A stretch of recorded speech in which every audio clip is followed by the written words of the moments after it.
Hello दोस्तों, good morning. कैसे हैं आप लोग? चलिए आज हम देखते हैं जो हम लोग कल पढ़ लिए थे, कुछ क्वेश्चन कल सॉल्व किए थे। आज उसके आगे हम दूसरा क्वेश्चन जो है कि सॉल्व करेंगे। ठीक है, तो आइए देखते हैं। पहला सवाल क्या है आपका? 6, 7, 3, 5 स्टार 1 में स्टार का अल्पतम मान का मतलब हो जाता है जो सबसे कम मान। ठीक, क्या होगा जिससे प्राप्त संख्या 9 से पूर्णतः विभक्त हो। ठीक, तो 9 से पूर्णतः विभक्त होने के लिए आपको नियम बताए थे उस पहले क्लास में, दूसरे क्लास में। ठीक है, तो 9 से विभक्त होने का नियम क्या है बताइए? संख्या के अंकों का योग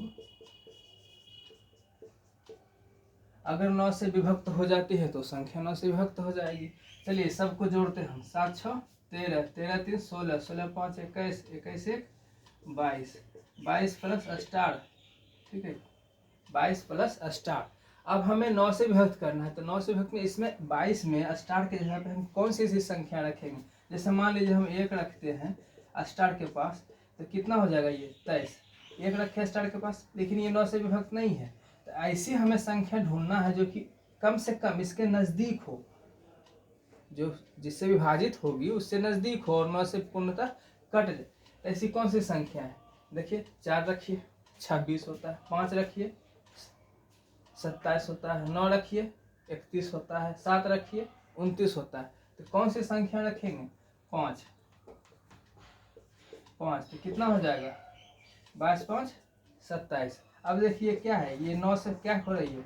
पूर्णतः विभक्त हो रही है। इसका निष्कर्ष क्या निकल गया कि यदि हम स्टार के पास 5 रख देते हैं तो ये जो संख्या है, तो संख्या क्या बन जाएगा मेरा? 6 7 3 5 5 1। ये संख्या अब 9 से पूर्णतः विभक्त हो जाएगी। 3। चलिए तब अब देखते हैं दूसरा सवाल उसके आगे। ठीक है, दूसरा सवाल हमें लगता है कि सेम पहले जैसा सवाल का है, बस डिजिट जो है कि बदल दिया गया, बाकी प्रोसेस भी वही है। ठीक है, और स्टार का मान पूछ रहा है, यानी कि सबसे न्यूनतम मान। चलिए बनाइए। देखिए कौन सा अंक संख्या दे रखा है? 6 7 1 स्टार 4 8 3। ये कह रहा है कि पूर्णतः 9 से विभक्त हो तो स्टार के स्थान पे कौन सा अंक होगा? इसको भी हम वही करेंगे, ऐड करते हैं। 7 6 13, 1 14, 14 4 18, 18 8 26, 26 3 कितना हो गया? 29। और प्लस कितना है यहाँ पे? स्टार। अब बताइए 29 में से कौन सी संख्या जोड़ेंगे जो कि 9 से पूर्णतः विभक्त हो जाएगी? तो 29 में बताइए।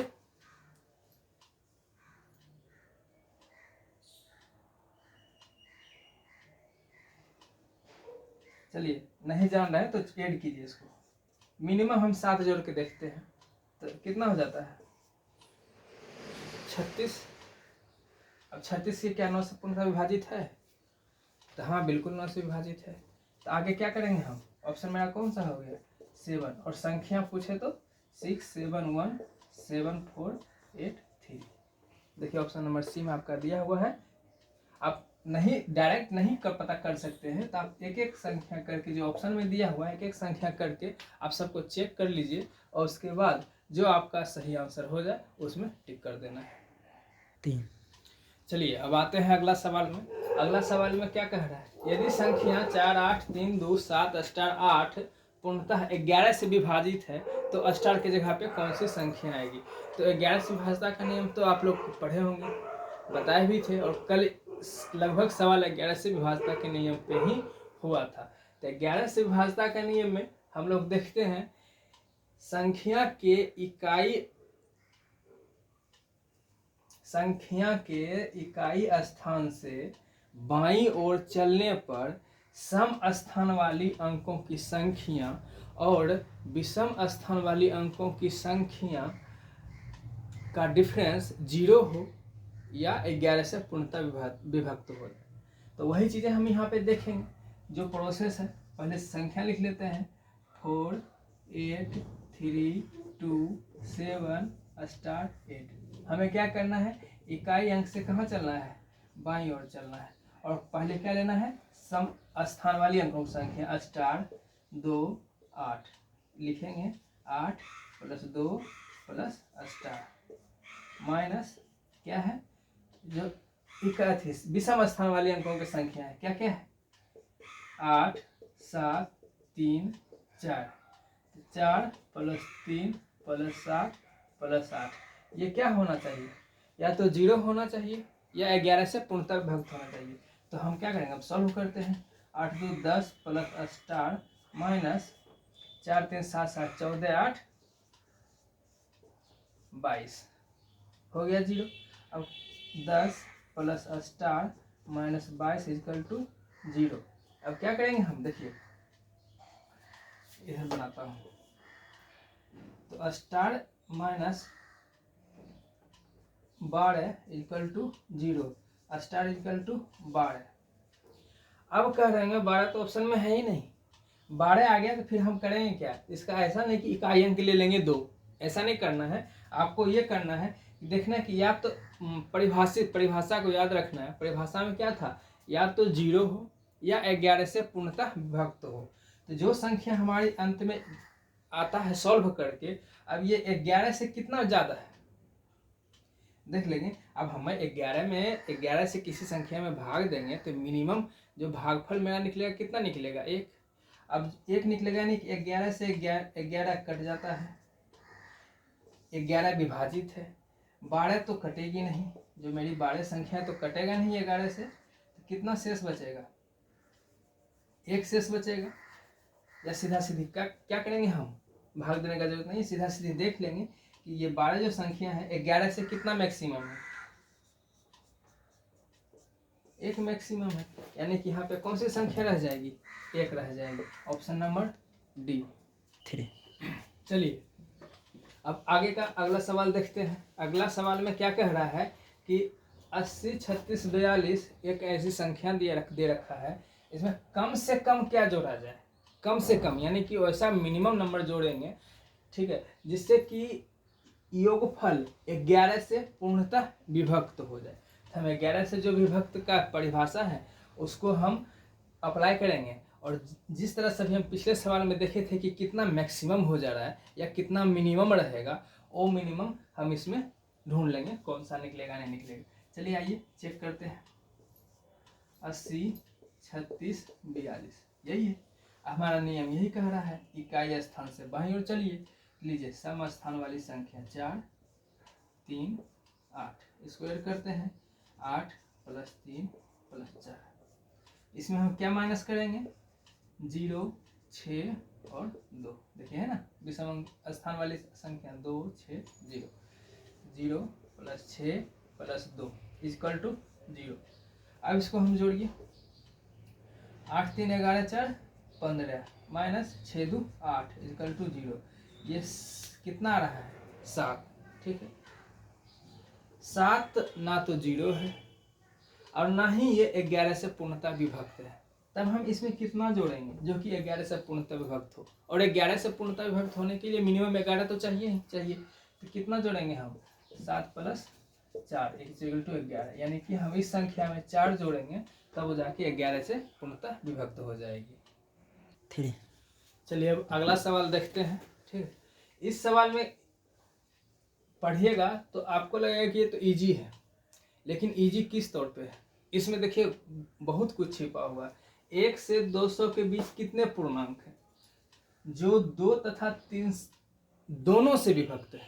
ठीक 2 से विभक्त है तो उसमें तो देख लेंगे कि यानी कि 50% तो होगा ही होगा लेकिन साथ में 3 से भी विभक्त होना चाहिए। ठीक तो आपका सह अभाज्यता का नियम पता ही होगा।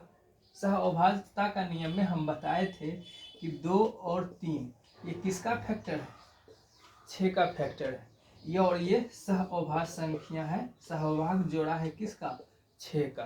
ठीक है तो हम सीधा सीधा देख लेंगे 2 और 3 से हमें देखने की क्या जरूरत है अलग अलग सहभाज्यता का नियम यहाँ फॉलो कर रहा है जिसका फैक्टर है उससे हम विभाजित कर लेंगे।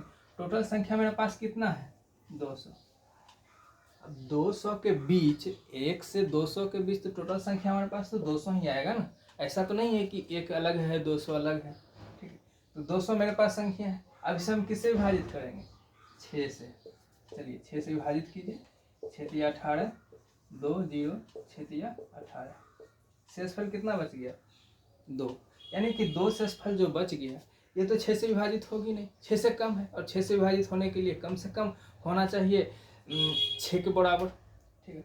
हाँ 2 हो जाएगा, लेकिन 3 से तो विभाजित नहीं होगा, यानी कि ये संख्या मिनिमम है, ये संख्या विभाजित 6 से नहीं होगी, तो हमारा भागफल कितना आ गया 33। यही मेरा सही आंसर हो गया 33। इसी प्रकार से हम देखेंगे और भी इस तरह के सवाल आपको मिलेंगे 1 से 100 तक, 100 से 1000 तक, या 1 से 1000 तक। तो जितनी संख्या रहती है, जिस भी संख्या से विभक्त करना हो उस संख्या से क्या करेंगे हम डायरेक्ट भाग देंगे, भाग देने पे जो हमारा भागफल आएगा वही हमारा सही जवाब होगा, ठीक है। इसका कितना हो गया 33।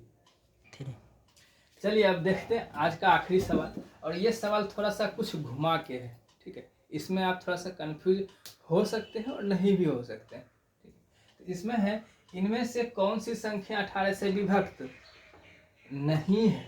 ऐसा नहीं कह रहा है कि विभक्त है, विभक्त नहीं है। तो 18 से विभक्त का नियम हमें बताइए क्या होता है।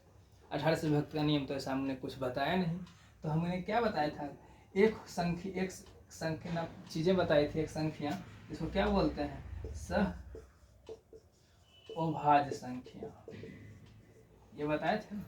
सह अभाज्य संख्या में हम क्या करते हैं, 18 का ऐसा फैक्टर निकालते हैं जिसका कि महत्तम समावर्तक 1 हो। तो पहले हम इसका फैक्टर निकाल लेते हैं, कितना हो जाएगा 1 2 3 6 9 18, ये हो गया फैक्टर। अब हमें इसमें से ऐसा जोड़ा चुनना है जिसका महत्तम समावर्तक 1 हो, और एक संख्या क्या होना चाहिए अभाज्य होना चाहिए, ठीक है। तो देखिए क्या ये 2 3 पूरा रहा है, 18 नहीं पूरा रहा है। 18 हमको मेन रूप से पुराता है 3 × 6 और 2 × 9, यही हमें 18 पुराता है। अब हम ये भी पेड़ लेंगे, ये भी पेड़ लेंगे। अब हमें लास्ट में एक चीज का ध्यान रखना है कि इसके पेड़ का महत्तम समावर्तक क्या होना चाहिए 1 होना चाहिए। क्या इसमें फॉलो होता है महत्तम समावर्तक 1?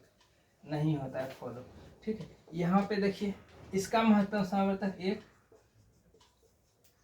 ये क्या हो जाएगा सही। तो हमारा कौन सा पेड़ लेना है 2 और 9 का पेड़, ठीक है। तो अब हमें विभाजित करना है, तो जिस नम संख्या में 2 से और 9 से विभक्त हो जाएगा वो तो 18 से विभक्त हो गई। अब हमारा जो सवाल है कि 18 से विभक्त नहीं होगी, तो वही चीज़ हमें ढूंढना है, ठीक है। तो थोड़ा सा आप ट्राई कीजिए, इसको हम तब तक मिटा देते हैं।